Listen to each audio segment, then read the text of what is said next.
নমস্কার বন্ধুরা, পিঙ্কি কিচেনে সবাইকে স্বাগত। আজকে তোমাদের সাথে শেয়ার করব মাছের ঝোলের একটা নতুন ধরনের রেসিপি।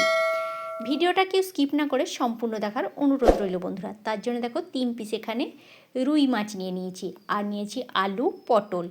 প্রথমে মাছটাকে আমি নুন আর হলুদ মাখিয়ে নিচ্ছি।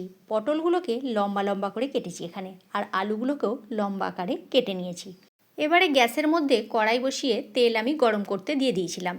তেলটা খুব ভালোভাবে গরম হয়ে গেছে। এক এক করে মাছগুলোকে আমি এবারে ভেজে নেব। খুব বেশি কড়া করে কিন্তু এখানে মাছগুলো ভাজা চলবে না, হালকা লালচে করে মাছগুলো ভেজে নেব। মাছগুলো ভাজতে ভাজতে ততক্ষণ একটা মশলা রেডি করে নিচ্ছি। নিয়ে নিলাম 1 চামচ রাঁধুনি, 2টা কাঁচা লঙ্কা আর একটুখানি আদা রাঁধুনি আর কাঁচা লঙ্কাটা এটা শিলের মধ্যে আমি বেটে নেব। আর একদিকে মাছগুলো ভাজতে দিয়েছিলাম, সেগুলো এক পিঠ হয়ে গিয়েছিল, আর এক পিঠ আমি উল্টে দিলাম। দেখো হালকা লালচে ভাব করে মাছগুলো আমি এখানে ভেজে নিলাম। এবারে ওই তেলের মধ্যেই আমি পটলগুলোকে ভেজে নেব। পটলগুলো ভেজে পটলগুলোকে একইভাবে আমি তুলে নেব। আর এই রকমভাবে মাছের ঝোল যদি রান্না করা হয়, গরম ভাতের সাথে আর কিছুই কিন্তু লাগবে না। এই মাছের ঝোলটা গন্ধেতেই কিন্তু পুরো ভাতটা খাওয়া হয়ে যাবে। পটলগুলো ভাজার সময় আমি একটু সামান্য পরিমাণে হলুদ দিয়েছিলাম। হলুদটা দিয়ে পটলগুলোকে ভেজে তুলে নিলাম।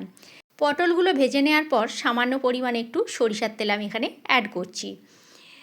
তেলটা দেখো সাথে মিশে গরম হয়ে গেছে। এবারে এই পর্যায়ে দিয়ে দিচ্ছি সামান্য একটু 5 ফোড়ন আর একটি শুকনো লঙ্কা। তার সাথে দিয়ে দিলাম একটি তেজপাতাকে 3 টুকরো করে তেলের মধ্যে দিয়ে দিলাম। ফোড়নটা কয়েক সেকেন্ডের জন্য নাড়াচাড়া করে ভেজে নিলাম। ভেজে নেওয়ার পর দিয়ে দিলাম কেটে রাখা আলুর টুকরোগুলো। আলুগুলো তোমরা চাইলে আগে ভেজে তুলে নিতে পারো, আমি একেবারেই রান্নাটা করছি সেই জন্য আলুটাকে একবারেই দিয়ে দিলাম। আলুটা ভাজতে দিয়েছি গ্যাসের ফ্লেমটা মিডিয়াম টু লোতে রেখে। মিডিয়াম টু লোতে রেখে আলুটা ভাজতে ভাজতে দিয়ে দিচ্ছি এখানে একটা টমেটোটা দেওয়ার পর খুব ভালো করে আবারও একটু নাড়াচাড়া করে নিচ্ছি আলুর সাথে। দিয়ে দিলাম এখানে 1/2 চামচ মতো হলুদের গুঁড়ো। আর যে রাঁধুনি আদা কাঁচা লঙ্কাটা বেটে রেখেছিলাম, সেই রাঁধুনি আদা কাঁচা লঙ্কা বাটাটা দিয়ে দিচ্ছি। দিয়ে খুব ভালো করে এবার আমি মশলার সাথে কষিয়ে নেব। আমি এখানে তো রুই মাছ দিয়েই ঝোলটা করলাম, তোমরা যে কোনো মাছ দিয়েই এই ঝোলটা কিন্তু করতে পারো। গরম ভাতের সাথে অসাধারণ খেতে লাগে। দেখো 3 থেকে 4 মিনিটের জন্য মশলার সাথে খুব ভালো করে কষিয়ে নিলাম। কষিয়ে নেওয়ার পর ভেজে রাখা পটলগুলোও দিয়ে দিলাম। পটলগুলো দিয়ে আরও 2 মিনিট এখানে আমি কষিয়ে নিচ্ছি। গ্যাসের ফ্লেম একদম মিডিয়াম টু লোতে রেখে মশলার সাথে কিন্তু কষাতে হবে।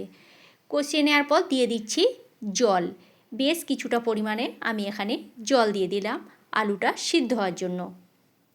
ঝোলটা তোমরা যে যেমন রাখবে সে তেমন কম বেশি করে নিতে পারো। এবারে দিয়ে দিচ্ছি স্বাদ মতো নুনটা দেওয়ার পর একটা থালা দিয়ে আমি এখানে চাপা দিয়ে দিলাম 5 থেকে 7 মিনিটের জন্য। 5 থেকে 7 মিনিট পর আমি আবারও ফিরে আসছি। ঢাকনাটা এবার খুলে দেব। ঢাকনাটা খুলে দেওয়ার পর এবারে আমি এই পর্যায়ে ভেজে রাখা মাছগুলো দিয়ে দেব, আর আলুটাও দেখে নেব কতটা সিদ্ধ হয়েছে। যে সকল বন্ধুরা আমার ইউটিউব থেকে ভিডিওগুলো দেখছো তারা আমার চ্যানেলটা সাবস্ক্রাইব করে আমার পাশে থেকো, আর পাশে থাকা বেল আইকনটা প্রেস করে দিও। তাহলে কি হবে, যখন কোনো নিত্য নতুন আমি ভিডিও আপলোড করব সাথে সাথে নোটিফিকেশান তোমাদের কাছে পৌঁছে যাবে, তোমরা ভিডিওটি দেখতে পাবে। আর ফেসবুক পেজ থেকে দেখে থাকলে আমার পেজটি ফলো করে নিও। মাছগুলো দেওয়ার পর আরও 2 মিনিট আমি এখানে ঢাকা দিয়ে রেখে দিয়েছিলাম। মাছের মধ্যে খুব ভালোভাবে ঝোলটা ঢুকেও গেছে, আর আলুও ভালোভাবে এখানে সিদ্ধ হয়ে গেছে। 2-1টা আলুকে আমি একটু খুন্তিতে করে চেপে চেপে ম্যাশ করে দিচ্ছি। তাহলে কি হবে, ঝোলটা একটু গাঢ় গাঢ় হবে, খেতেও বেশ ভালো লাগবে। রান্নাটা আমার সম্পূর্ণ তৈরি হয়ে গেছে। গ্যাসের ফ্লেম অফ করে নামিয়ে নিলাম।